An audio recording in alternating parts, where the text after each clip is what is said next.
Oh, yes, this is Jeremiah Fresh, and you are watching CCP Podcasting, the freshest podcast out. Oh, yeah.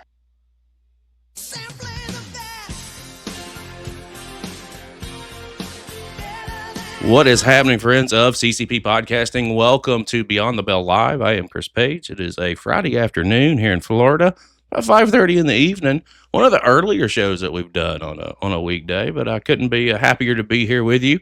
And as everyone starts loading into our chat, I want to welcome you all. And before we get into our guest today, November, right around the corner, guys. Chapter 1, Genesis. It is a thing. We have already announced that we'll have Matthew Ennis and Keikoa on top in the main event. We are praying to the gods above that the Hawaiian Warrior smacks the snot out of Matthew Ennis for all of mankind. We've also got today, as a matter of fact, I announced Casey Vi and Big Boy Patty on top of Alex Bryant coming down to take on Slade Porter, and a lot of other fun things happening in November. And that's not all. So I need for you to stay tuned. But that's not why we're here today. Today, our guest, man, being able and to have the honor and privilege to chat with so many guys here in Florida. This guy's name's come up frequently. And actually, while I wasn't able to be at his last match at the House of Champions, I was able to watch it back here on the stream, and I could tell, like, the kids that are coming up, they're definitely looking at this man for the right reasons. Not only is he in professional wrestling, he's also a part of the Banana Ball League, and we're going to talk a little bit about that. He's got a show coming up on November the 1st. It's a free show. So the dude is rocking wrestler, he's rocking Banana Ball, he's rocking promoter. Ladies and gentlemen, our guest today, the one and only Mr. Mikey Spandex. Man, how's it going? It's going great. What an intro. Oh my goodness. Yeah, I took a breath. It's about time we finally started talking, because I've been tagged in so many of your highlights that people are talking about me, which, one, I'm honored to be talked about in a positive light. Thankfully, I'm doing my job right at some point. But yeah, I was like, it's about time I finally reached out. Yeah, we finally had a conversation. So, with me, like, I'm that guy that I don't ever want to just, like, I will reach out to people, don't get me wrong, but I will also just wait, and because I think a lot of the people and a lot of the guys and girls that we talk to, there's podcasts that pop up like left and right. And, the biggest thing for me is being involved in it for the right reasons. And there's people that are involved in it for the right reasons. There are some people who are involved in the wrong reasons. So for me, I feel like the longer that we grind and we prove that we're literally here for all of you, because you guys are the ones that are entertaining us. The more that people see that it's legitimate in our authenticity, then yeah, it'll get there. And actually, to pull the curtain back, referee Jeff hit me up because we're obviously doing some stuff, some live events, and he threw your name to me, and he was like, listen, because I had hit him up for fun fact, we're doing our second one in January. I hit him up and I was like, hey man, like, I'm only going to have one official, which is going to be you. So, like, I just need to get numbers right. You know what I mean? Because I don't expect for you to call 8 matches at X amount. Like, we need to figure that out, right? Like, it needs to be fair. And he, in the confines of that, he threw your name out. He was like, listen, I can vouch for him. Blah, blah, blah. As soon as he threw your name out, like, he was like, I told him, you don't need to vouch for him. I already know who he is. I've already seen his work. And if he's interested, I'm going to go ahead and send him a message right now and tell him that I'm doing it so that we can have this opportunity to connect. What I did not know is that it would lead to us having this face-to-face conversation. Right. What brought that on was something that we'll get into here in a little bit, was your show that you've got coming up. So it's wild. I always say that wrestling can bring people together if you allow it. You got to look past all the nonsense and tomfoolery and find the legitimacy of it all. And that's what I dig about this. And this is just an organic thing. So it's fantastic to have you. I'm going to make the most of the time that I've got with you, because you're a very busy man. A lot of I try to be busy, but I do want to shout out Jeff again, because what a great dude. Like, he and I have known each other for almost 8, I want to say, since I started, so that would be almost 8 years now. And he's always been a solid dude. Like, when he was a manager primarily, always. Now that he's primarily reffing and I did my reffing, like, we have a good connection there, and we talk about it a lot. Even though I'm not the best responding to him all the time, like, he I constantly unintentionally ignore his messages. And I do that with a lot of people, but like with Jeff in particular, I usually feel awful about it because he's always been a great conversation, always like ask great questions as far as wrestling goes. Like I love just sharing ideas and just bumping back and forth with him as far as talking goes, because he is someone that truly cares about this business and someone that truly wants to see it get better. And he's doing everything he can on his side to do it, because obviously in a big world of wrestling that this is, there's only so much you can do yourself. Mm-hmm. And he really is one that I was like, he's a definer of hard work. Jeff is, I love that. Well, interesting. When we were putting the concept of this first show together, like there were two referees that I wanted for it, and Jeff and David Sanderson was the other one. Mm-hmm. And we were able to get them both, and I've already told both of them privately. We do shows here in Orlando. Like, you guys are my refs. I don't want to go. Oh yeah, and Sanderson is right there with Jeff as far as how much I regard him. I don't want to go on a whole rant again. Yeah, no, it's great. But like when it comes to refs, just in Florida, like the three best ones that you can never go wrong with hiring are Jeff, David, and Lee. Like those three are the best in Florida, in my opinion. And that's like partially biased because I'm friends with all of them, but it's also just like when it comes to indie refs, like not a lot of refs care per se, because, and it's no offense on them and it's nothing against them, some of them are just training to be wrestlers and that's all they can do right now, so that's not their primary goal, and I understand that. But like the ones that want reffing to be their primary goal, like it's nice to have a ref that cares in that light. Well, absolutely. Like I always say that everybody's job in professional wrestling is crucial and critical. Everybody can't have one thing without having another. And to me, like a referee, is like the one of the utmost important, because it can make or break a match 1,000%. Now let's talk a little bit about professional wrestling. And for you, I always like to start at the top, really, and that is, where does it draw you in? Where does your fandom start? What were some of the things that you can remember that when you first turned on the TV and said, "Oh shit, let me take a look at this"? That's super far back. Okay, so I always say it was around age 4, like at least from what I can remember, around 96, 97. So we're talking Attitude Era. The first match I can remember, which wherever that is in the timeline, I'm terrible at remembering the timeline of things. It was Stone Cold, Undertaker teaming up against Triple H, and I can't remember who the fourth was. I want to say it was The Rock, but I'm not 100% on it. But it was definitely during that kind of peak in the Attitude Era. Absolutely just fell in love with it there, and we kept watching it ever since then. I want to say around middle school time is when I found out that wrestling was all work. And that's when I stopped watching it, because I was like everybody else. I was like, oh, wrestling's fake. Like, who cares about it? And ended up picking it up again because I was a huge John Cena fan. I think I only stopped watching it for maybe a year or two, because I think it was a little like peer pressure on top of it. But I ended up picking it back up and just watching it again, because once I saw it was on TV again, I just kept watching.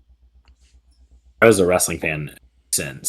I would say so from age 4 till now, maybe 2 years, maybe 1, that I didn't watch wrestling that much. But I think even then I was watching TNA because I thought that was the more real of the two at the time. But I've always watched everything. Favorite of all time as I was in middle school, of course, was John Cena. As I got older and thinking wrestling's more cool, it fell to AJ Styles. And it just jumped all over the place. And don't even get me started on top 10s, top 5s. No. That. I think it's interesting that changes all the time. I think it's interesting that you mentioned Cena and Styles, considering the classic that they had this weekend. Oh, that was my middle school me never would have believed. First off, school me wouldn't have believed it happened in 2016 when they first went at it. Like middle school me wouldn't have believed it then. Middle school me wouldn't have believed it now, that on John Cena's retirement tour, which great match again. Like, it's one of those that my inner child is so happy with wrestling now compared to ever. I kind of feel the same way, except I think for me, my passion's on the indie scene. And don't get me wrong, it's not a knock on the Fed at all, or the Feds in general. It's just like kind of equate it to like college football, right? Like to me, when you're in college and you're trying to get to the pros, probably prone to try a little bit harder. And I know that Yeah. logic may fall on, well, maybe, blah, blah, blah. I'm just telling you from a guy who was there, like you would work harder and you would bust your ass harder because you're working for that guarantee. You're working for that 100%. This is going to happen. And then versus, already having it and maybe not so much going, 100%, but also that's also where you can fall off the radar as well. But that's neither here nor there. It's a whole another rabbit hole to go down. Let me ask you this: as you get into professional wrestling, when you've fallen in love with it, you've gone through high school, you're doing your thing. Where do you get into training? What's that look like for you? And where did you break in it? So I never really in particular looked into it much up until I was maybe around 25 years old, 25-ish. So I guess you could consider me, some at least consider me a late bloomer into becoming a wrestler. The exact timeline was right around 2017. I just graduated college and I was going into working in the school system as a school counselor. Started my career. Things were going great. And then I think it was just morbid curiosity. I was going to the gym after work and I just typed in professional wrestling schools near me in Google, and one popped up, which was Pro Wrestling 2.0. A few popped up, but the closest one to me was Pro Wrestling 2.0.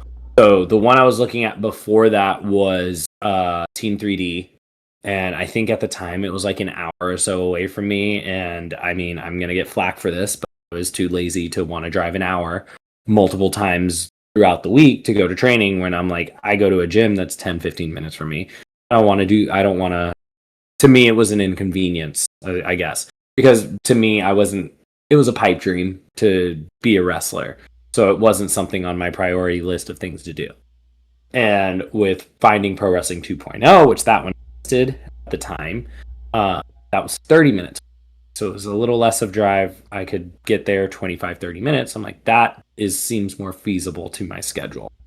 So I reached out. I talked to Alex Porto, who was the owner of Pro Wrestling 2.0, and just said, hey, saw your website. I'm interested in joining and just curious about rates and stuff like that. And working in the school system, my whole thought process was, I'll wait till the school year ends and do it in the summer, because this was August of 2017. And so my whole thought process was, summertime, I'm off. I can dedicate the time. I can focus on it. I can go all in doing that. So that was my idea on that. And then as I was talking to Porto over the phone, I let him know like my whole deal about it. And I think something got missed because I guess he didn't hear that part where I said, I'm just looking at costs and all that. He's explaining everything. He asked about my background in athletics, if I had anything. And I explained all that. And he's like, okay, cool.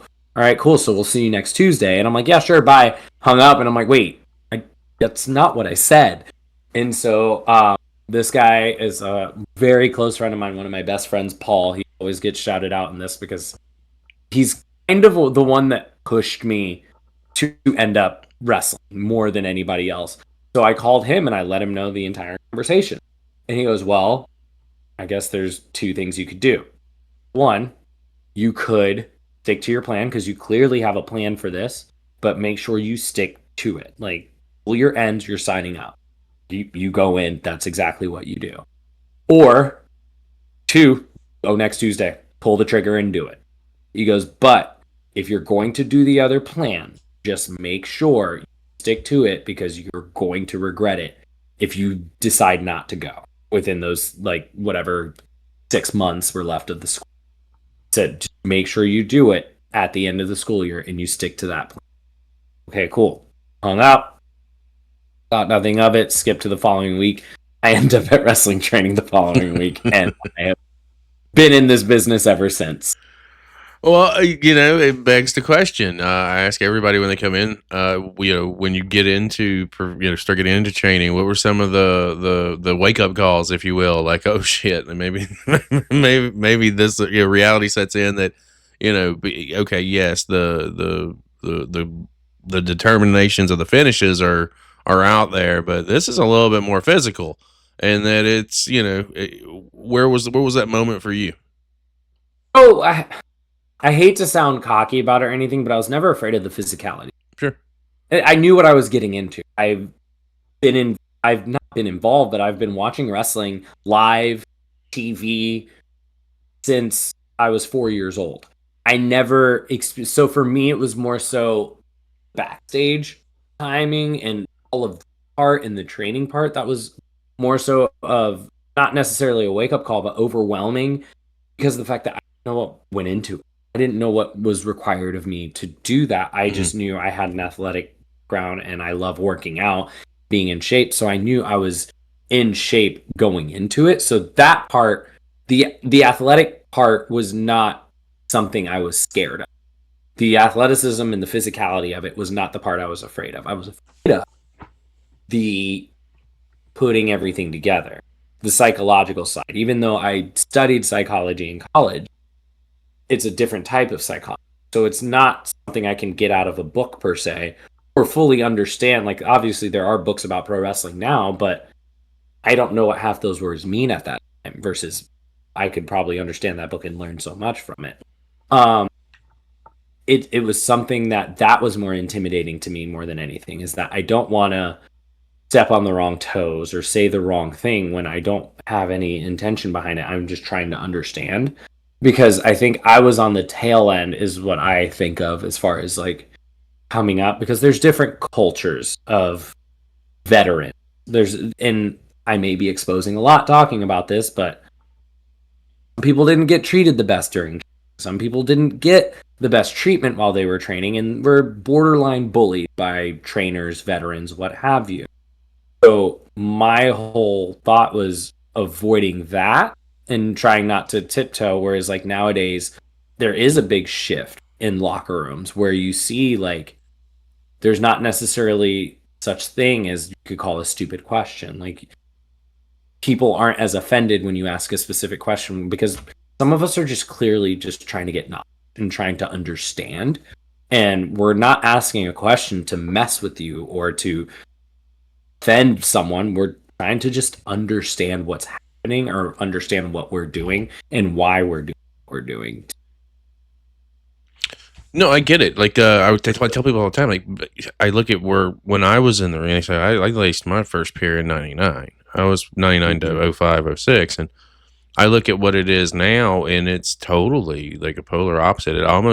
It feels, even with locker rooms that I've been have been given the opportunities to be in since this platform has taken off in several parts of the the United States, the camaraderie level amongst the locker room is something that just, and again, my experiences have been very limited over the last year with the locker rooms. Like I've been to 4 or 5, but they all of every one of them have this like real, I mean, I don't want to say family-esque style feeling to it, but it feels genuine and authentic versus feeling fake, because you can see through fake, and you can always see through it. And I necessarily, like, even for me, I've been limited as far as wrestling has been concerned, which we'll obviously talk about later. I've been limited as far as wrestling has been concerned this year more than ever. But even the locker rooms I've been in have all been in that sense. And I've enjoyed the locker rooms. I want to say basically all of them. And usually if there is a bad egg in any way, shape, or form, from what I've seen, it's been a promoter more than it has been the guys in the back. Like it's just been side of things that kind of turn me off, which in that sense, I never go back and work there. But any other place, it's been great. That's something else that just seems to, I don't know, kind of burns my goose a little bit, is because I've always been a proponent of, like, as long as, if the promoting aspect of it, as long as you're treating the talent correctly, and obviously from my side of the equation, and this is probably going to haunt me later, I don't argue rates. I don't debate rates. I don't do that. I've had several people that have come to me and said, this is what I would charge, but I'm open to negotiate. And anytime that somebody said that to me, I've told them straight up, this is your business. Do not negotiate your business. If people want to do business with you based off of what you feel like you are worth, then they are going to do business with you. And I've never, like, to me that just seems so sketch for from a promoting standpoint, for someone who does write the checks or is writing the check to take advantage of that. And that existed back in my day. I'm very much aware of it. I hate to see that even some of that still goes on today. I just felt like we would have evolved a little bit more uh, as far as the booking and promoting, because the more companies that are out there is the more work that there are for guys and girls that are on the scene, Exactly. especially if the companies are successful Yeah. in any form or fashion. You guys are the ones that are out there making sure that we are entertained. Like, why would you try and bite that hand, right? We don't, Mhm. on the promoting side of the equation, we don't have a product if we don't have a talented or a That's happy true. roster. So it's just Yeah. one of those things that I hate to hear that, but it doesn't surprise me, if that makes sense. Mhm. Like, it's just, if Yeah. you understand the mentality of people and I guess the world that we live in, like, nothing should Right. surprise you anymore. It doesn't surprise me. Right. I just lucky that I wake up alive every day. I that's just my opinion. Yeah.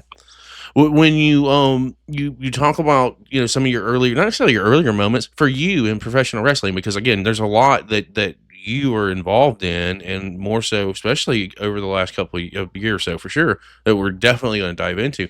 But before we get there, what are some of the highlights for you? What are some of the stuff that stands out that you just kind of like, that was cool, like that was good? It could be a match, it could be I have a anything. few of those. So obviously it's like I think of it more of like unforgettable moments more than highlights. Just because of the fact that it's like those are memories, positive or negative, that I'll never forget. The one I always talk about, which is one of my favorite memories, which thanks to him, my first match ever was against Robert Martyr. Okay. And it was my fourth day in wrestling. It was no joke, 3 days of training. We had a show on day 4. I walk in and they go, like, it's a student show at 2.0, and they look at me and go, "Hey, you're good." Look at my other coach. The coach nods and he goes, "All right, cool. You're in the pre-show." And he's like, "How long have you been training?" I look at him. I go, "This is literally my fourth day." But they trusted me to have a match in front of a crowd on my fourth day of training. And it went exactly as you probably thought it would have went. Um, Baptism by fire, bro. That's what that sounds like to me. and so thankfully that footage has been lost for ages. The only place that this footage can be found is in an archived private message between myself and Robert Martyr. And we have sworn to each other that that match will never see the light of day. He sent it to me, and I just told him that is never surfacing ever in our life, and we both agreed that will never seen, because it is a travesty of a match. But it's just like creating that kind of bond. Like, our bond now, 8 years later, is over the fact that we had a horrible first match, and we've like, he's not bad. Robert's incredible. He's an incredible worker, and his growth from then to now is astronomical. And he's become such a good wrestler and such a great person, because I've known him since I think he was like 16, 17 back then. Mm-hmm. So like, seeing him now versus then, and seeing me now versus then, it's night and day for both of us. And the amount that we've accomplished then is insane as well. It's just funny that we can still look back and laugh. So that's one big highlight. The second one I would say as Steve Michaels. He is now based out of Chicago. He was in Florida for a bit. He trained at 3D and then came to 2.0. He was my first rival. We had a good program at 2.0. I want to say for about 4 to 6 months. We had our first main event together. So him and I have a great bond. We shared the road together for a bit while he was here. So we've had matches against each other just everywhere. We've had street fights. We've had chairs matches. Busted me open and I had to get staples in the hospital, and he was the one that drove me. And the amount him and I have done together. I think the one thing we haven't done together is we've never been a team together. But he was one of my closest friends. when I first started. Still is one of my closest friends. We don't talk as much, but still is absolutely one of my closest friends to this day, and I love that guy to death as well. Like I trust him with everything. Another big one to go to. It's like a shout out and a just memory is the Gifted. Though that tag team, they're absolutely that whole group, all three of them. Tyson now his new name. Tyson, Logan, Shogun, incredible trio. I've worked Shogun singles, always worked the Gifted in tags. I mean, they helped me come back in the sense of they welcomed me back, and they were my first match back after I left the WWE, and they were just in that, and they've just been getting better and better ever since. So that's another just great memories I've had with them as well. See, is it when you say Shogun, and I don't want to sound ignorant at all, is it you talking about Leroy? Yes, Leroy Okay, Shogun. I just want to make sure, like, that, and when you mentioned the Gifted, like my ears went up because I just recently, kind of stumbled into some of their stuff because fun fact, watch a lot of independent wrestling on this channel, and not just on the channel, like even a little bit in the spare time too. What little spare time there is. But they've come across my radar, and I was like, I need to, because they're on my list to dive down deeper into. And I went, absolutely. They've just interesting that they're you great. didn't know that, and that's that when you start rattling names, that's when I was like, okay, that's where I think I know that's what's up. Real quick, over from the UK Paul's giving you a shout out. Says, welcome to CCP Podcasting. You got Harry's wife over in chat. Says hello, welcome to the show. And it looks like someone from the Netherlands has just popped in. Goth says, "What's happening?" So you've got a little global audience happening here right now. Pretty cool. And there are those that are in chat. If you're just watching along, if you have questions, feel free to drop them in. I'll get them worked in. I promise, guys. So let's chat a little bit about. You say when you left the WWE, call me ignorant. Didn't know that was a thing here. What's that land on your radar? What's that look like? Or what do you want? If you want to talk about any of it, that's up to you. So I worked for WWE. I worked in NXT as a referee from 2021 to 2023. Do we want to talk about the beginning part, the middle, the end? Where do we want to talk? What your experience, like what was going on there? Obviously 2021, 2023. That's right after the pandemic. So I think the world was just opening back up. I joined after the pandemic was, I guess you could say, was phasing down. Sure. So like when I first started, we still had to COVID test, do all of that. Other than mostly COVID testing every day, that was the main precaution that we did. But once we finally stopped doing that, everything was normal. So I would say the best way to describe my time at NXT is I was there from start to finish of 2.0, and I was there for the beginning of the yellow and black, kind of like the revamp of black and goldish, like right before they switched it to this silver and black that they have now, which is really great color scheme, by the way. But like kind of right in between there. Yeah. So it was interesting because I got to experience a lot. Well, I think the knowledge that you're able to gather is probably the most crucial and critical thing out of all of it, regardless of how long you were there, is to be able to get that knowledge. I was not allowed to necessarily work or wrestle that much, if at all. Maybe bumped here and there, not that often. Obviously got to ask any questions regardless of whether it's wrestling oriented, referee oriented. We always tried to make them orient as a referee because that's my job. But we still, like, that's what I tell people, is that a lot of my learning that I can translate back from wrestling is psychological. Like that is a lot of what I learned there, because obviously the physical side I couldn't do often, if at all.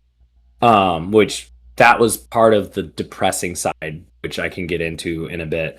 So a lot of my learnings and a lot that I apply now from what I learned with WWE is mostly psychology based.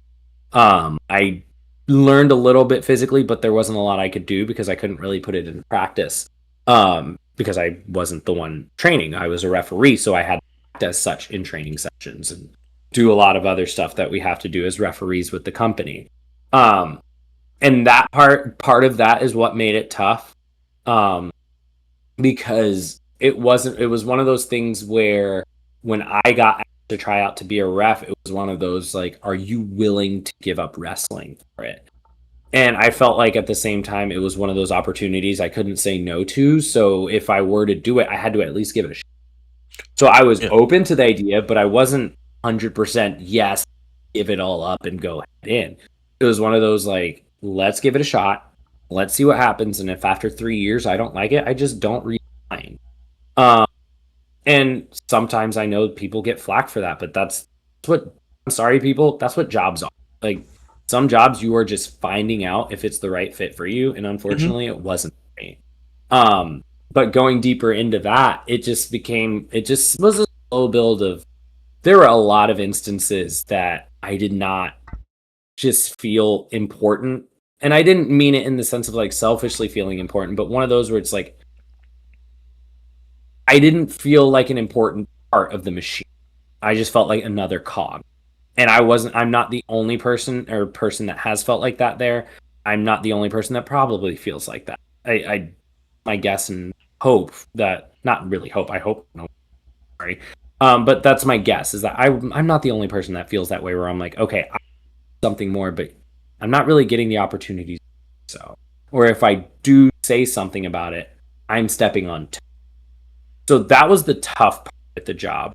But the final straw for me that happened, which it's a lot I could get into, but I'll get into a little bit of it. So I was already having it rough because I think I messed up on a live event weeks. And it, like, when we mess up, like when I mess up, I like beat myself up hard. And that's a big part on my end.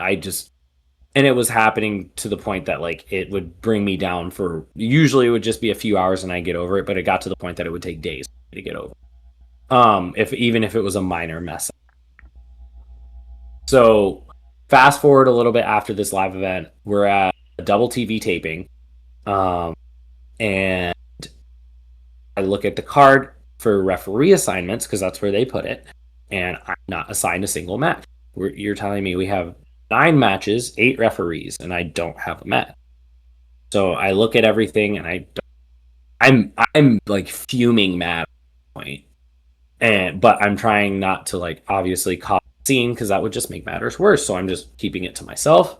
I talked to one of my close friends and just like, what do I do? And he just goes, talk to him. Like, just, if you're feeling that mad about it, get the weight off and talk to him. So I go do that.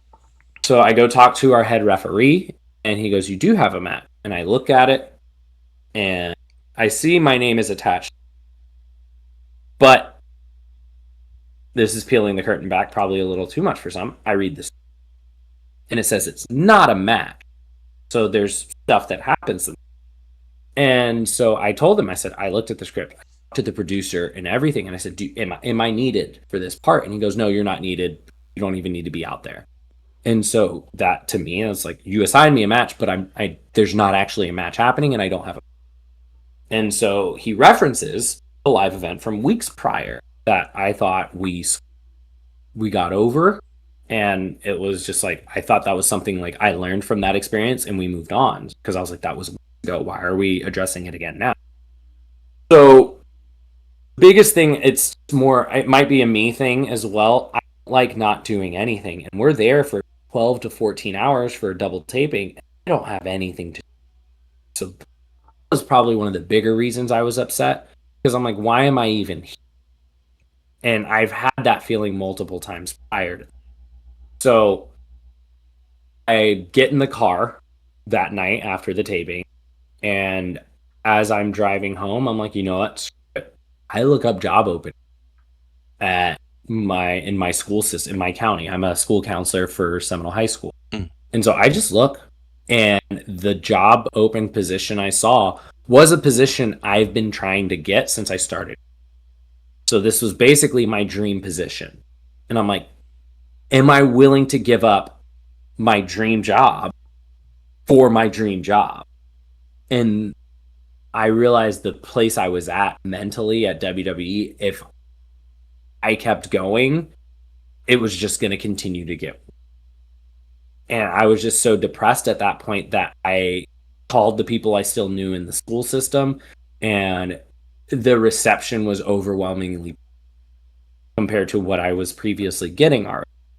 And I just asked them, I said, hey, I just need to know about this position because that position has a high turnover rate. It's like the counselor within the last few years. So I was like, I was just calling to wonder about this and this. Nobody answered my question. All of them, because I, as the counselor, so I'm over the program I'm over as a counselor at this school is the program I graduated. I'm a student of the program. And so every person I asked, anytime I asked them anything, they didn't answer that. They just all said, please tell me you're applying for it. Because they all wanted me there. And so I applied, and I didn't expect to get an interview so fast. Still with WWE when I applied for that job. And I was like, oh my gosh, I need to accelerate this and like get quitting soon. So I schedule a meeting with Coach Bloom. And then I'm just waiting for it to happen. So I'm expecting it to happen within a week. Little did I know it was like a couple days late. So Tuesday was the double taping. Wednesday is when I reached out about the job. Thursday, I applied for the job. Friday, we have our own private PC event, and Coach Bloom comes up to me and goes, hey, you needed to talk, right? I go, yeah. He goes, let's go. I'm like, we can talk. I have time right now. I'm like, oh, this is all happening right this second where I need to have this conversation. And one of my closest coaches, friends, confidants, what have you, was Carino. He was honestly, when anytime I was just feeling down and out, he was the guy to talk to. Like, he knew how to just make me feel better. Like, him and Coach Robbie Brookside were two guys. I never really told them full details of how I was feeling and what was going on, but I know, like, Coach Brookside felt awful when he found out, and I felt terrible that I never told him the full details, but Coach Carino knew a little more, so he knew I was feeling a certain way. He just didn't know how deep it was. So I told Carino, I was like, hey, I need you there with me, please. Like, I did not know it was. So we pulled into a small office after the event, and he goes, so what's going on? I'm shaking at this point. And so I'm just like, you know what? Screw it. Gotta say it. I just told him, I said, I'm not happy. I go, I'm not happy here. And I don't know if wrestling is, I wasn't. I was like half sure, but I told him, I just said, I know I'm not happy here, and I know I can't be here any longer. He's like, I need to go. I was okay. I will see what we need to do and whatever we need to do. Head ref was walking by, so we ended up pulling him in and telling him everything as well. So we told him everything, and even Coach Bloom said he felt like I still had the itch to wrestle. And I told him at the time, based on how I was feeling, I didn't know if I wanted to be involved in wrestling at all. So I went through all that process. We still had live events that weekend, and he asked me how long was I willing to work, and I told him, I said, I was like, if it's standard to do 2 weeks, if it's whatever you need me to do, I'm here. He goes, let me talk to legal and get all that handled, and I'll talk to you and let you know. He said, still work the live event tomorrow. So I worked the live event. This was in Melbourne, Florida. Only reason why I remember this spot, because it was one of my favorite venues to work. But we're in Melbourne, we're working, whatever. Coach Bloom is there. He was actually working that show with us. And at the end of the night, he shakes my hand and he goes, you're clear of all duties. Best of luck to you. Have a good one. And I'm like, oh, we're done. And so I drove home with the biggest weight lifted off my shoulders. It's like, I'm done with this. And so there's a whole other story involved, which is, this is the fun part. When I was still talking with the legal team in WWE while also trying to figure out my next steps, I ended up getting the job, obviously, at the school, because I'm working there still now. But this was when the thought process was like, do I continue wrestling or not? And so at the time, I reached out to Kekoa at House of Champions. Yeah. And I just spoke with him and just was like, hey, I want to come in. This is what happened. I quit. And I just need to see if I'm working or not. Like, get some ring rust. So I get in the ring, and that's when I was like, yeah, this was it. Like, this is what I needed. It had nothing to do with hating wrestling or getting tired of wrestling. It just had everything to do with being depressed at a job that I didn't enjoy. And once I got that out, everything just felt so much better. And I was like, yeah, I'm going to keep wrestling. And so that's when I decided that. And now to add to this story, which is a lot that I have, this is the first time I haven't told this part of the story publicly. I get contacted by the legal team, obviously, because I quit non-compete. So they had to let me know the status of my non-compete claim. So the status standard, obviously, which a lot of people know, is when you quit, it's actually a 90-day no compete. Mm-hmm. But when you get released by the company themselves, depending on what it is, NXT is 30 days, main roster it's 90. If the company releases you, they still, as far as I know, continue to pay you. Since I asked to leave on my own volition, I do not get paid, which they're explaining all of it. Fair. But as they're reading it to me, they told me that my non-compete was 1 year. And that's when I turned my head and scratched my head. I go, I've never heard 1 year. I thought standard procedure was 30 days. No, 1 year. And so I go, okay, we need to talk a little more because of whatever's happening. I will contact you. So I reach out and get my own lawyer. And I contact him. I get his advice on this. And I said, what do I do? Sent him the contract. He reads it over. He goes, it does say 1 year. But he said that caveat with that, he goes, there's no way it could uphold it. He goes, a 1 year non-compete makes absolutely no sense. He goes, if this were your full-time job, they're basically telling you can't make a living for a year. So there's no way they can hold that to you in court. Granted, it's not how I make a living, but if it were, that's exactly, they're right. So I didn't even use that with them. I just contacted them and they asked the contract again. I bring up that John Laurinaitis was the one that was involved in that second contract because at the point we signed a second contract when we got about 10. And he said it was the same exact contract as before. It's just they're changing some of the pay scales, which we knew what it was because he disclosed that to me. What he didn't disclose was that he changed the non-compete clause. So once I told her that, he goes, we'll call you back. And so fast forward a couple hours later, she calls and she says, hey, you did mention to Coach Bloom that you do not wish to wrestle. Correct. Because she was going to try to justify the 1 year since I said that. And I said, no. I said, I don't know if I want to wrestle, but I definitely do not want to referee anymore. He goes, okay, here's what we'll do. They gave me 90 days, no compete for wrestling, and 1 year, no refereeing. And I said, that's fine because I don't plan on refereeing anyway. And I was already planning on coming back at 90 regardless because I was in the middle of planning my wedding at the time as well. So I was like, perfect. Like, my day is set for that because I was like 90 days was planned. So my contract was released on July 12th.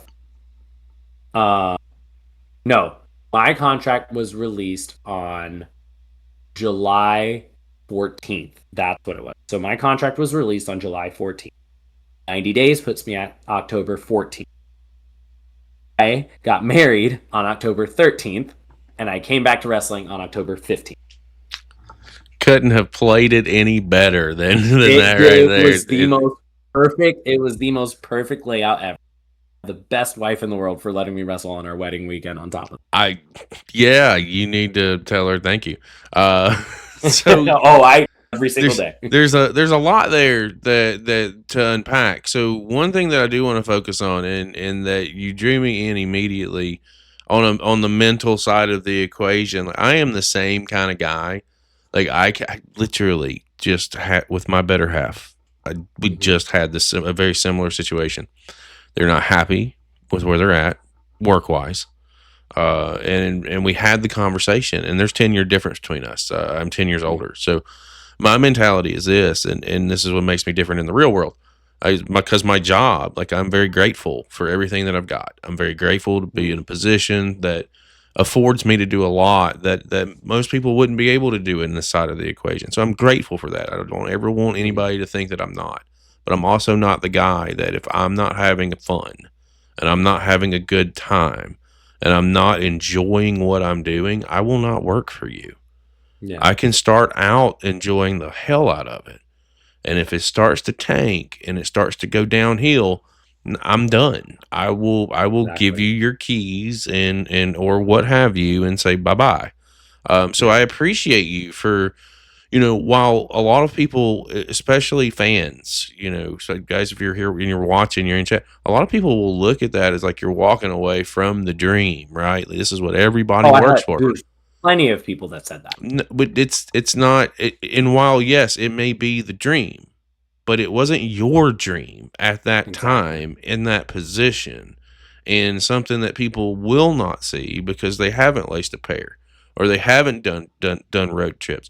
The state that it can take on somebody mentally, and it's real. This is a real thing, and I appreciate the fact that you kind of not necessarily stood up for to the system by any means, but you stood up for yourself, and it was one of those situations to where it worked out. And then how Exactly. you can't ask for more divine intervention in this entire situation than literally going online and seeing the position for the dream job is Exactly. right there.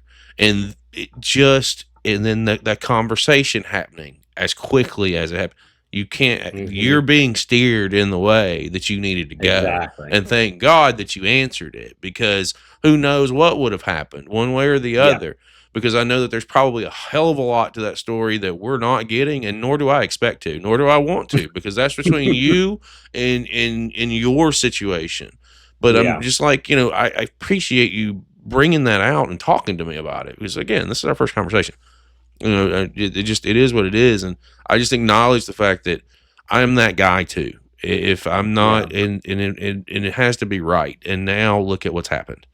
You take that situation, get married, you get the opportunity to not have to stress about planning the wedding, and of course there probably was.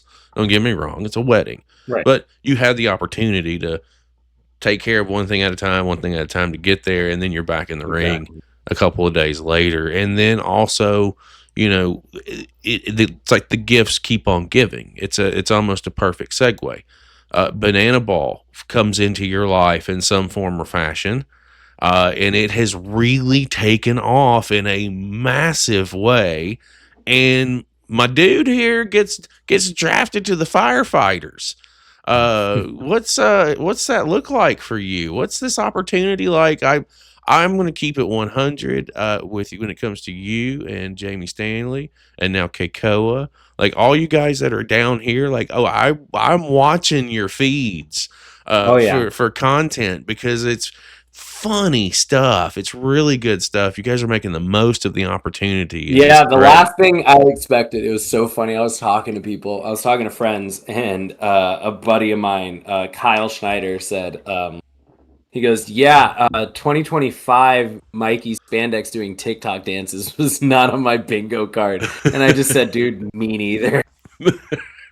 But here we are. Like, I hate TikTok dances. Like, I hate all of that. Like, I can't stand doing it.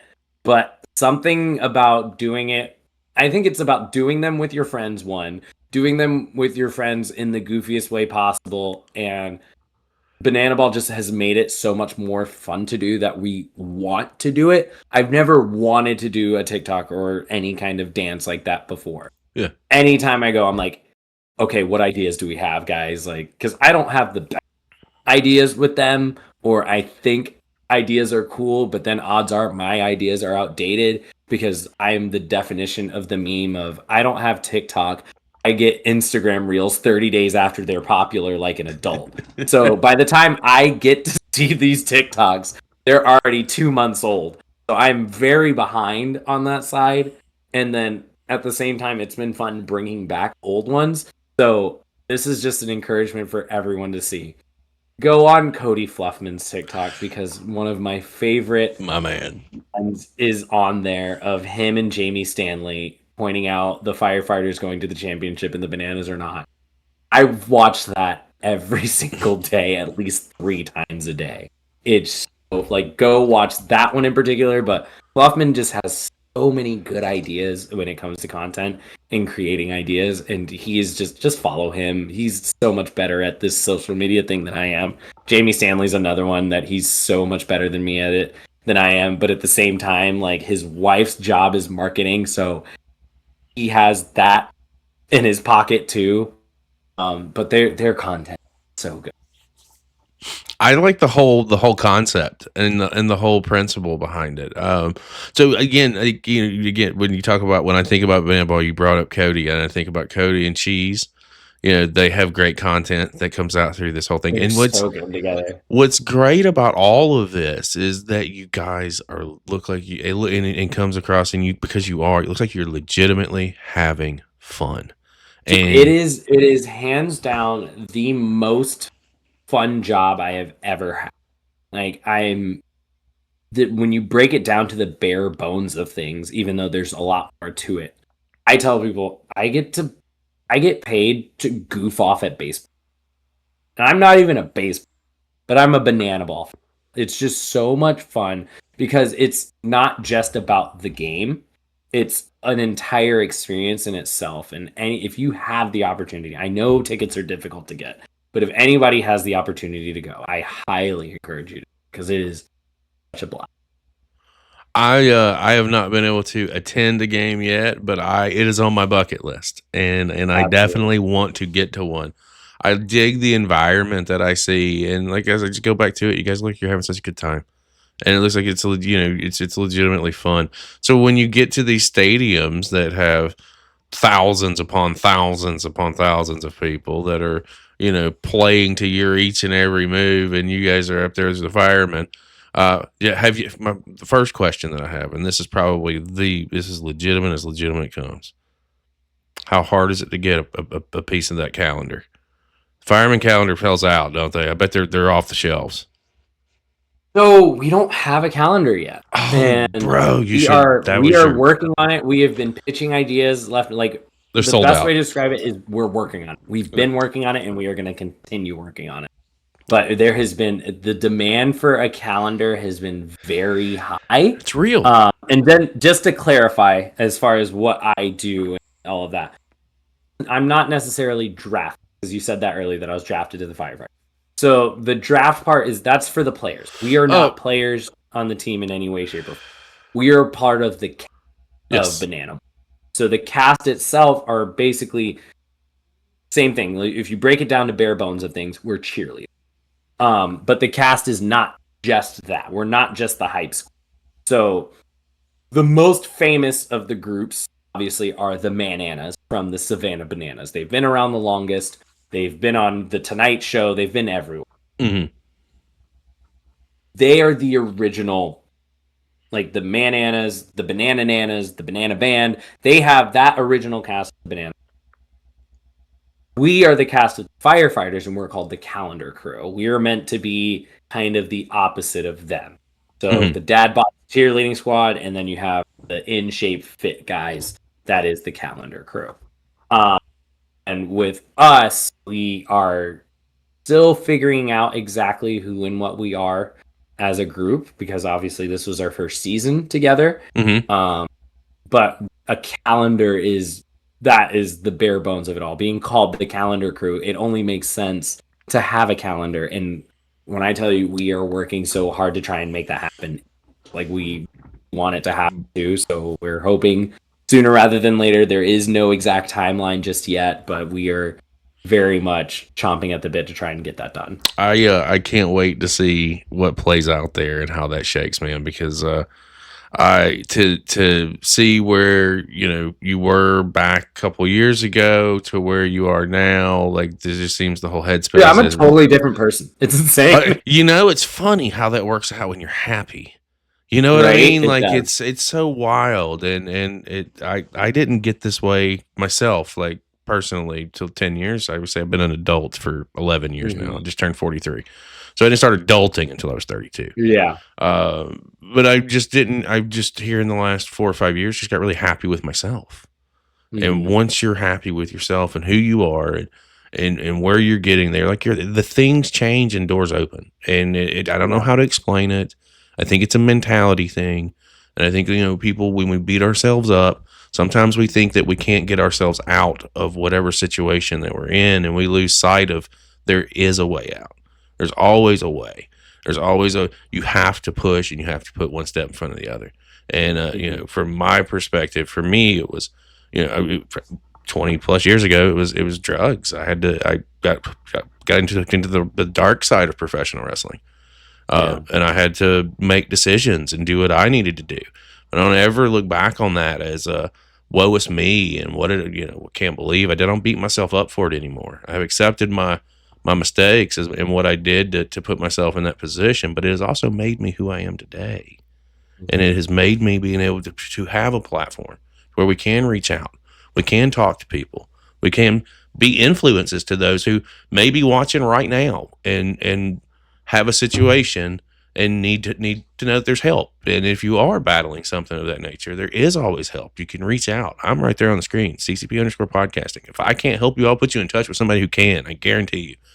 Sorry, that's my one rant of the show. I got to use it, and it's over with. I want to pivot here. We'll talk about a couple more things and we'll start winding things down. One of which, not literally 2 weeks ago, I'm scrolling through on Instagram. Again, after Ref J had hooked us up. I love the guy for doing that. Fantastic. I see that there's something that comes out on Instagram that you're promoting your own show, slated to take place on November the 1st. And not only this, it's a free show. It's being put out there for the public to come and take in some fantastic professional wrestling. Let's chat a little bit about it and let's talk about what you got going on there. So I book random shows sometimes. I live in Sanford, Florida, so in my area, I've lived here for almost 20 years now. So I know a lot of people in the city. Aaron Nova calls me the mayor of Sanford at this point. But I've made a lot of friends, and a lot of my friends are bar owners, and they reached out to me. Like, they host other events outside of that. So they host like the events in downtown Sanford. It's usually run by one of my buddies, Paul. He's the bar owner of like West End, Celery City, Citrus City. So all the bars that I run my shows out of, that's the owner. And I'm friends with their managers on top of it. So anytime they know me as the wrestling guy or their wrestling guy. So the first few times they did it was years ago for Christmas events. And, hey, can we get some pro wrestling? And do you know how to do it? I've never done it before at the time. And I was just like, you know what? Let's give it a shot. And so I'm more of a booker more than a promoter, but I do promote, obviously, because that's more of just an obligation of the job. But that's besides the point. So I do things a little differently than most promoters and bookers do. I run a flat rate show. So it's very rare that I make exceptions. So I do a flat rate on whatever budget I'm given from the bar, because I don't fortunate that I don't have to use my own money. Whatever budget the bar gives me, they said, hey, this is the amount we're using for this event. Can you work with that? Sure. Depending on the amount, obviously. Because I use that budget is for ring, talent, sound, everything across the board. So I only have so much I can work with. And I'm very transparent with my talent. Tell them, hey, I don't have a large budget for this show. I know I'm probably not paying you what you're worth. Like, I'm very transparent about, because I know I'm the same way. Get paid what you're worth. And I tell them, I go, I probably can't afford what you're really worth, or what even I think you're worth. This is what I can offer. Everybody's getting the same amount. There's very few exceptions.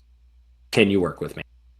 I've been very fortunate to have a lot of respect for the business that most of them say yes.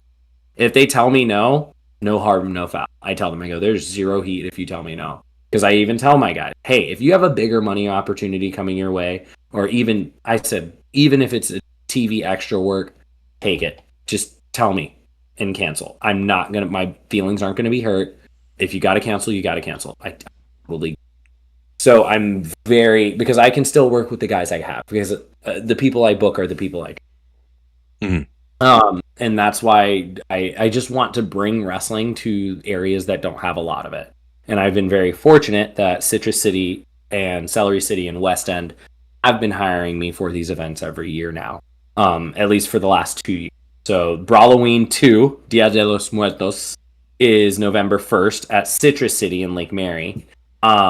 This is the second year he's allowed me to do it. And then I have another one called the Shamrock Shakedown Block Party, which is usually a St. Patrick's Day event in March. I did my first one this past year. We are in talks about running it back again. So that is 2 events a year that I'm having, which you asked me this, I never would have show twice a year even. So the fact that I'm doing that, I'm very fortunate too. We'll see how it's going to go, because with the Banana Ball schedule, my dates are going to be more and more limited. And with next season being bigger than the last, my dates are going to be more and more limited. So we'll see if and when I'm able to, if I can keep doing this on top of it, awesome. If not, I mean, sacrifices have to be made somewhere. Like I said, I'm happier than I've ever been, and the freedom and flexibility that I can choose to work where I want to work, because I've transitioned, in my opinion, mentally, as far as I'm not just a pro wrestler. I'm not just a member of the calendar crew. Like, the way I see myself now, I've gone from sports entertainment to purely entertainment. So I need to work where I'm going to be more successful.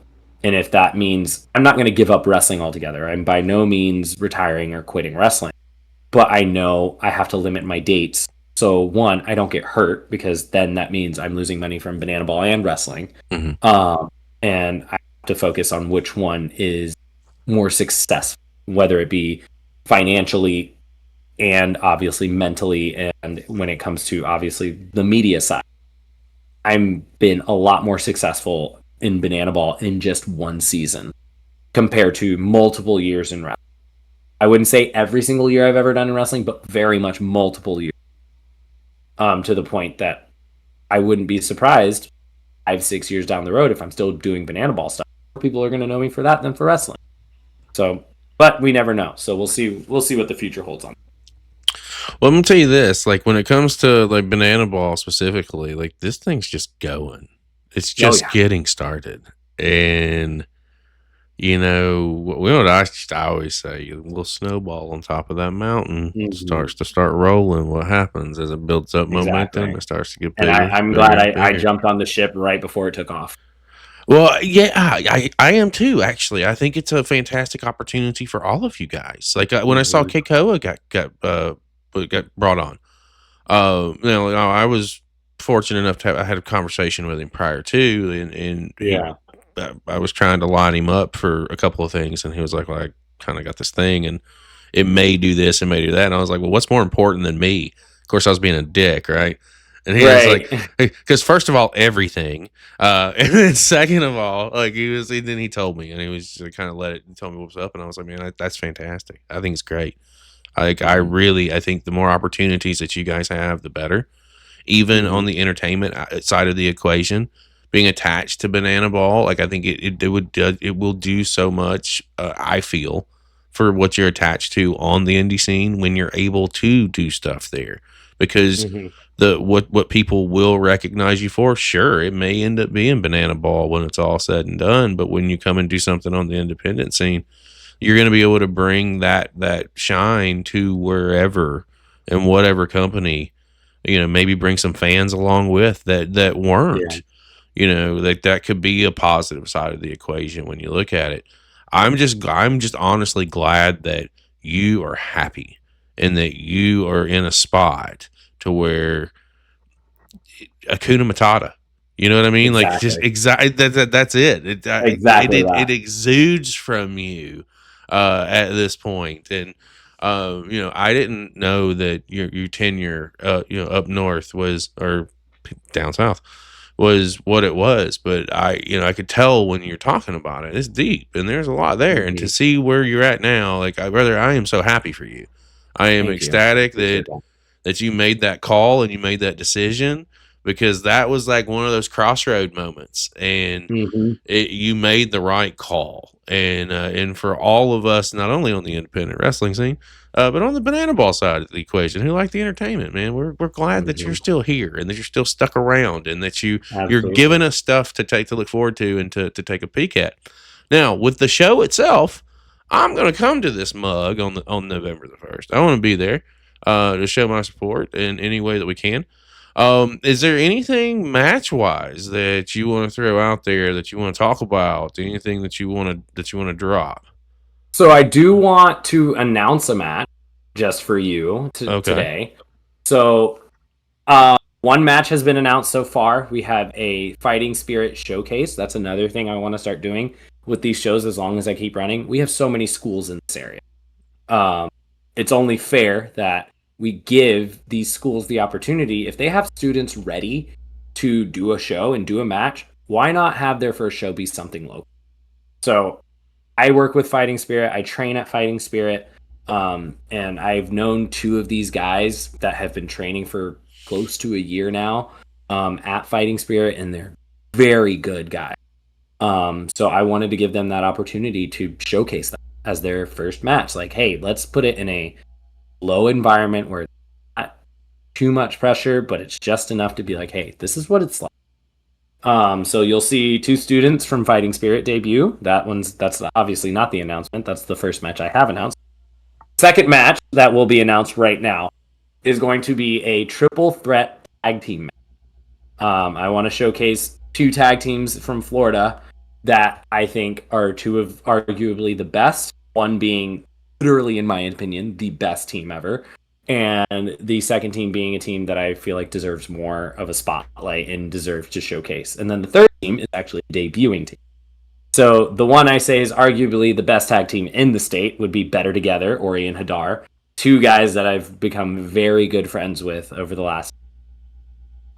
They are the definition of tag team wrestling, in my opinion, especially when it comes to just independent wrestling. They are so good. They've traveled everywhere. I've had multiple matches with them, and I trust them with my life. And anytime I have a show and I think tag match, I always think Better Together first. They will be facing the Marquee, which is the team of Daniel Starling and Tyler Uriah. Both guys, incredibly underrated, incredibly good. A lot of people don't know or don't pay attention to the fact that they're also a tag team. I've seen them in a lot of singles competition, and not that many tag team matches. And I've always, when I've worked with them, they've been great. They've been so incredible to work with. I want to see them do more as a team, so I'm giving them the opportunity to do this. This is not the first time I've booked them either. They're another, once again, team. Tyler, Daniel, some of the best workers I've ever been in the ring with. I would make sure I would book them every time as well.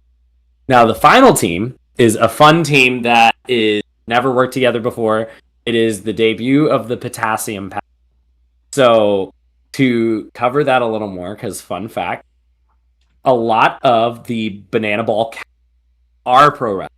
Like you mentioned some of us, me, Jamie Stanley, Kekoa, Cody Fluffman, Aaron Nova, Alaba. Like there's a lot of guys on the cast that are former wrestlers and still active.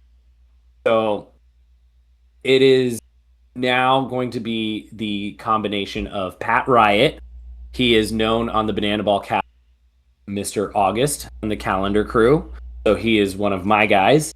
And he will be teaming with Cody Fluffman from the Mananas, and they will be the Potassium Power debuting November 1st as a tag team. So I think it'll be a great combination of fun and really good tag team wrestling. I love it. I think when you sent me that DM, I think I responded, and I was like, "How did?" One of the things I said was like, "I'm a stickler for tag team wrestling. Like, I really enjoy a great tag team match." And when I saw that Better Together was attached to it, like that's a team that I want to work with down the line. I never not book them. And anytime somebody asks me for a tag team, they are the first team I bring into the conversation. Well, there are definitely some people that I want to work with, and then when you put them in there with, having Cody Fluffman and. I think that's going to be hilarious. I mean, because I've seen Fluffman prior to Banana Ball. I saw him in the Atlanta circuit, and we have a lot of friends in Atlanta. So I've seen him, and I've watched a lot of his stuff. And I think it's going to be great, and I think it's fantastic that you're making it happen, and you're doing it in a way that I can resonate with, because that's kind of what our platform is, and like what we're Mhm. trying to do. I've put up everything on our live event side of the equation. I put my own money up, and I'm okay if we don't make any money, because that's not why I'm here. Mhm. I'm not here to make money. I'm here to try and break even as close as possible, and if I do that, great. But if I don't, then I know where I need to, got to do what I have to do to figure it out, because I do have investors that I have to answer to as well. There you go. And I transitioned into that, and I bring that up, and I say that because outside of your event, which I can only imagine we're going to get some more match announcements over the next week or so. So, guys, I strongly encourage Absolutely. you, pay attention over on Instagram, Mikey Spandex 1992. I almost said 82. That was my birth year, not yours. 92, guys. Hit the follow button. We are doing some things, obviously, live event side. We already know that you're coming in on the 31st, so I'm thankful to be able to get Fair. one of those dates before you pick up and start rolling. I'm Uh, excited. I am too, because as you gave a tease for your show, I thought I'd maybe tease you a little bit with what I have in mind for you for the 31st of January. So I'm not sure if you're aware. I kind of have a problem with Matthew Ennis. I think the guy's just a Who douchebag. doesn't have a problem with Matthew Ennis? So it started with me mispronouncing his name. I'm not sure if you're aware of the whole deal. Like, this guy has just been a douchebag and a half. Sounds like him. Yeah, totally his. But hopefully Keikoa handles it and just smacks the shit out of him on the first show on the 22nd. But I have this main event in mind. So when I knew that you were a possibility and that we could make this happen, and again, loving independent wrestling, watching independent wrestling, just because it may not be streamed doesn't mean that I'm not watching it, or I don't have guys watching it saying, okay, you need to take a peek at this, because there's so much shit going on everywhere. Your name was constantly mentioned by a lot of the guys in Florida. So yes, I've seen your stuff. I've seen your style. I haven't seen you live yet, operative word, until November 1st. I've got this thing with Ennis, right? And I want to this is gonna be my main event, bro. So it's gonna be a triple threat match as it stands now, possible fatal 4-way. And I'll give you all the this is breaking news for those on the channel. They're probably like bated breath right now. I'm putting Mikey Spandex against Matthew Ennis against Keikoa if available, and I'm bringing a gentleman. Well, again, reached out to me. I've had the opportunity to see him a couple of times out on the West Coast. J2 Mattioli out of San Diego is the booker and trainer at Primal Pro Wrestling. Fantastic performer inside the ring. We put all four of you together. So I figure, what better way to showcase 4 different genres and 4 different individuals with different, not necessarily different styles, because I think you and J2 would be just to me on the independent scene would be a chef's kiss match, because I think y'all styles complement each other really, really well. Okay. Look into him. I was actually had you up against him as a singles to begin with, and I was like, nah, let me, because I think I can do something here, because we're trying to come back every 2 months, give or take, to do some different shows and to do some other things and try and just give back and be a fun, family friendly, fun show. Like, let's just have a good time, and ultimately that's it. And I can't wait to have you a part of it, because not only will I get to see you on the first, I'll also be able to get to see you on the 31st, and it should be a fun time. It's like goth and chat, woot book it. So if it's an interest, we'll make that happen. I do want to say this too. Part of the beautiful thing about what we're doing now is being able to highlight different people in Florida when we're doing these shows. So my goal is to, with you guys who are seasoned, who are credible and have a lot of the people that hold you in high regard, and with on the independent scene and in general, and I love it, is for you guys to come in and have a great experience and be able to, word of mouth is everything. It travels, especially on the promotion side, and especially on running the event side of the equation. Like, that's my goal, is that you guys come in, all right, we built a little credibility, we built a little bit of trust. We were talking a little bit before we went on the air, so I didn't reach out to you to begin with. It's because Right. I want to be able to prove to you guys that we're just not. This isn't a fly by night situation. Like, we're really trying to build something, and I want to build something with all of you guys that have done so much for all of us to be able to sit back and watch and to be able to take in and be entertained. Because without you, we don't have anything. Uh, I say that to say I want to wind things down. I've got three or four questions for you that I want to throw out there, and then we'll get out of here. The first question: we've had an opportunity to talk about a lot of stuff here today, from wrestling to Banana Ball to your show that's coming up on the 1st of November. But why you still got the boots there and the availabilities there when the dates are available. I want to know some people that you want to get in the ring with. Who are some folks that you want to tangle with? So I actually just talked about this with a couple friends. There are a laundry list of people that I want to. So I'm going to go with guys that are formerly signed, recently released within the last year. There's two on top of the list. That is Wesley, aka Desmond Xavier. Yes. Just recently released a few days ago. Shocked. He is number one, number two on the list. And then also number one, number two, they're basically tied, is Joe Coffey. Those are two guys, as far as that became good friends with me in the PC, or were probably top two. Loved working with them. Always made me feel important as far as being part of the match went. Not saying that everybody, not for others that did, but they were like top two ones that made me feel like I was a part of it and rather just not someone just their job.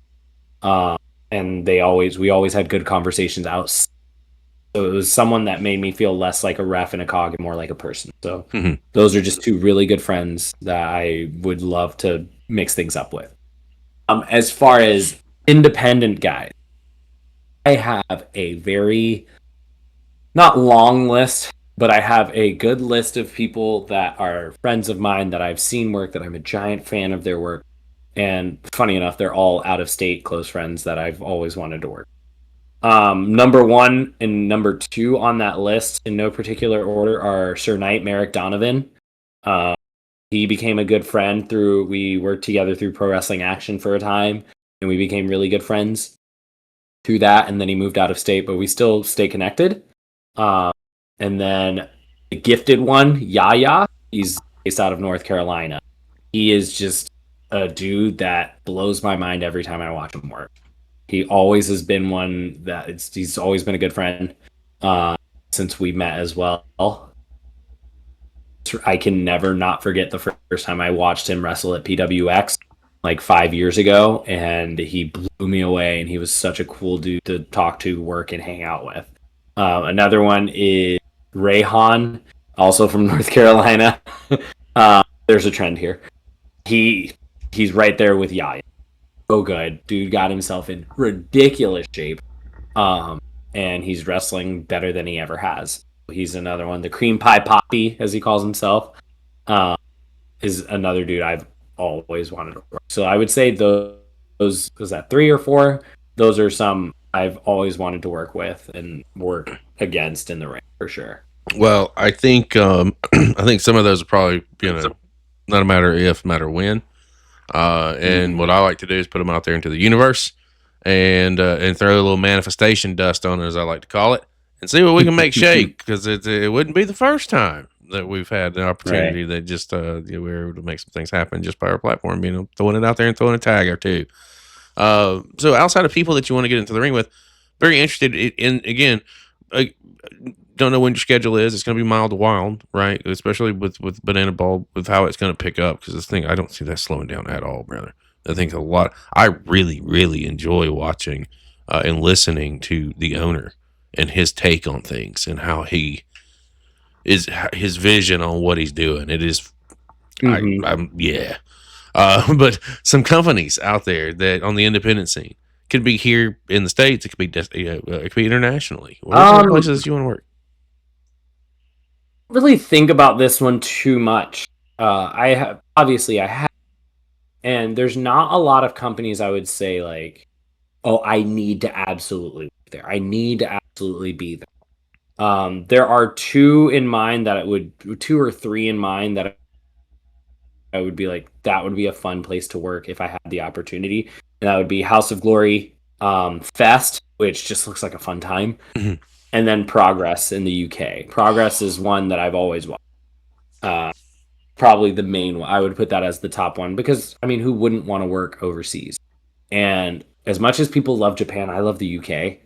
I've always wanted to wrestle in the UK, and I think that one hopefully is more of an if. I mean, more of a when that rather than an if.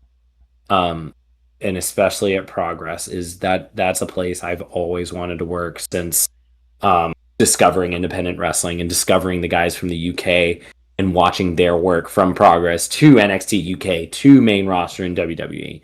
So that is a particular place that I'm like, I want to see where these guys came from and how that kind of crowd works, especially on the independent side. We've seen a UK crowd in WWE, and they're the coolest crowd ever. Mm-hmm. I want to feel the live experience of an independent UK crowd. Like a video can only tell you so much. I want to experience in person as a wrestler live. Remind me when we go off there to circle around to that. I would love to see you overseas. I think that is something that can definitely happen.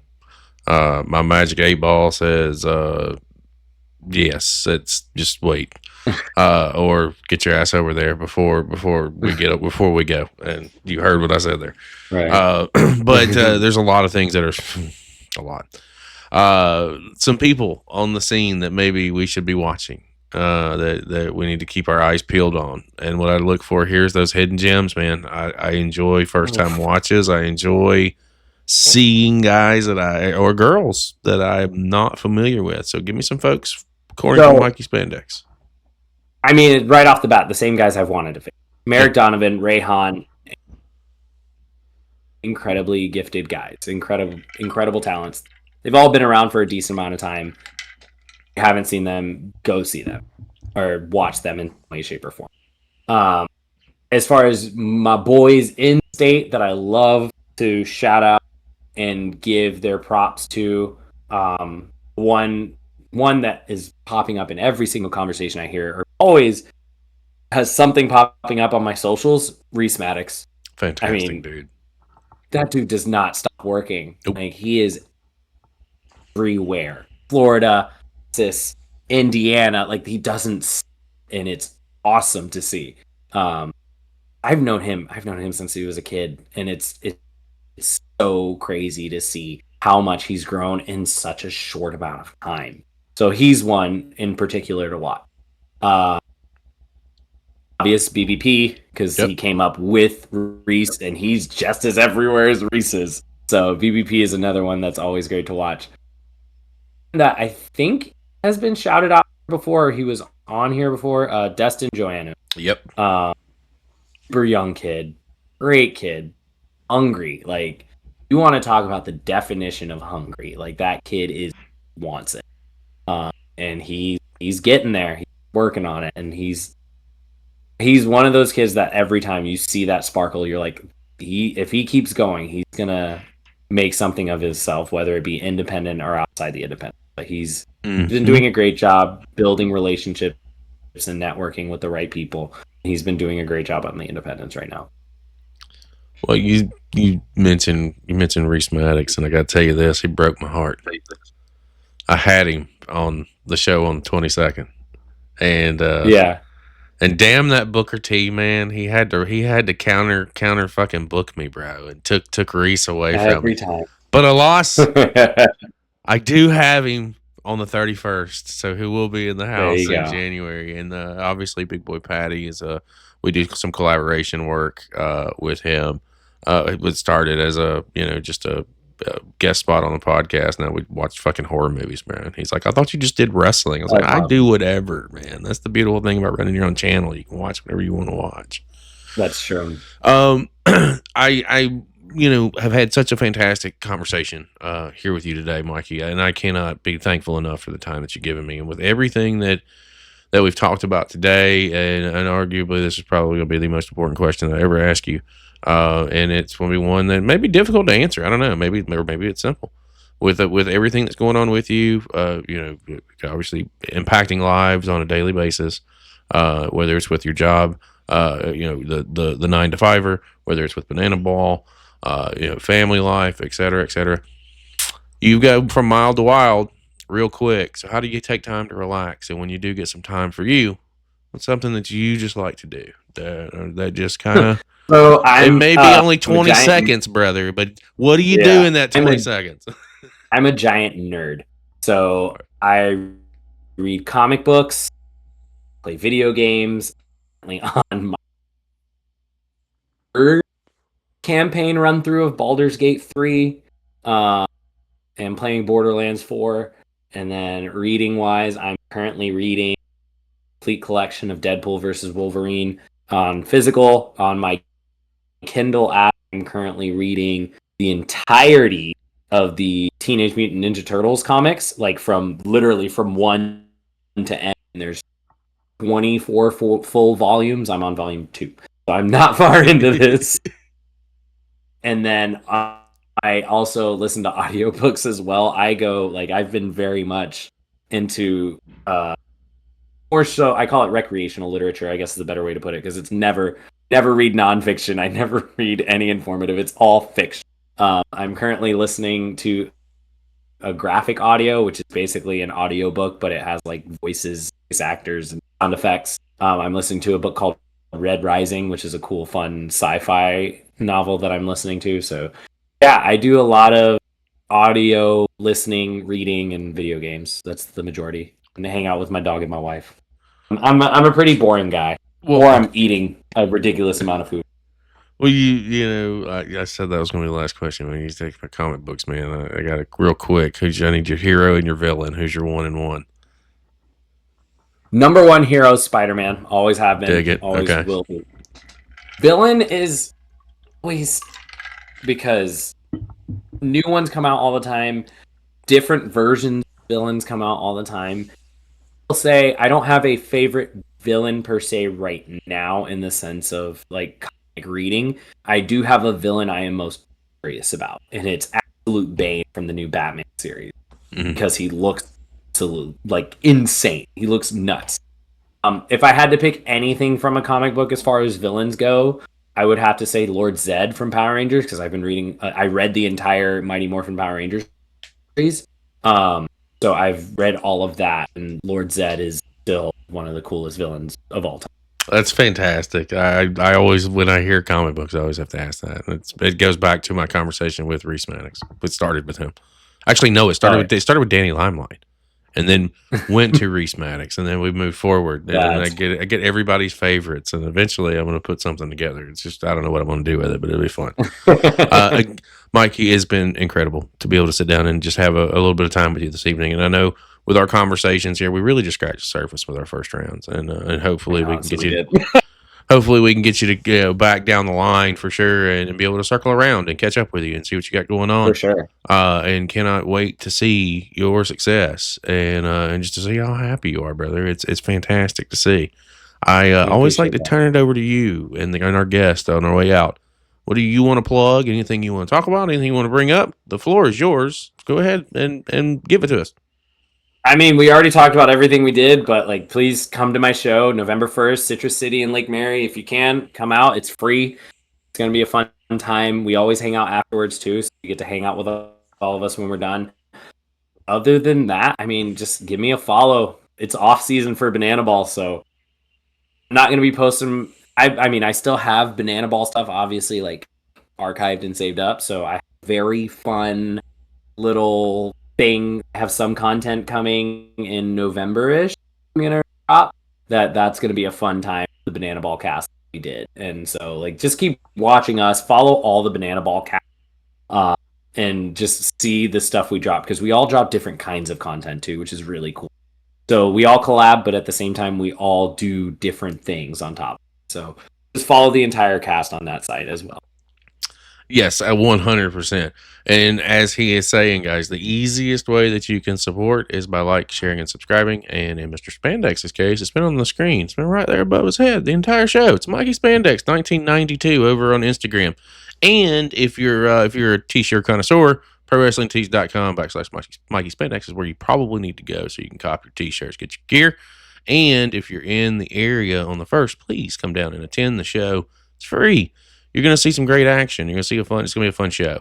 Mr. Spandex, again, it's been my pleasure. I cannot wait to sit down and chat a little bit further with you down the line and work with you down the line too, as we, our relationships. I always tell people we're not here for single serving, brother. I'm here for long-term investments, and that's why we're here and what our channel and what our platform is. It's going to be a fun ride, my man. It's been a fantastic conversation tonight. Sure, I'm excited. Thank you so much, man. Yes, sir. For Mr. Mikey Spandex, I am Chris Page, and we will see you next time.